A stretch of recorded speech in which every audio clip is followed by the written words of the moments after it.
के कोरम हाय दिया के अजोरा में हाय लइका सबके सोझा में। बड़ी सुंदर भाव तो भाव रहा वो छोटा सा कहानी बाकी शिवानी जी के पति समझ लो ठेका देला चंदन जी बारे और बाहर कमाता रहे। देखिए शिवानी जी अभी हंसत है हमारा लागत तक ये से पहले कुछ चलत रहा चंदन जी एकदम नहीं ताक रहे हैं। अच्छा देवर है कोई बात नहीं है आई तो शिवानी जी अपने पति देव से बड़ी सुंदर भाव बताओ तरीका तरीके राजा जी ए सैया जी दिल्ली में कमाता नहीं सुनता नहीं कि रउआ बहुत अच्छा नौकरी करता नहीं और जब घरे आवता नहीं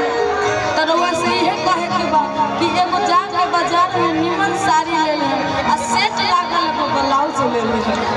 औरत कहत आपके हाथ में माई के थोड़ा देख लीजिएगा कि अवतार कोई के न परिया कि अवतार कोई के न परिया अच्छा के किन ली हो बाजरिया कुसुम रंग आग सरिया राजा जी आज में हारू के बोली करवा रहल ओकर सुन ले अरे बेलाउज एगो करिया राजा जी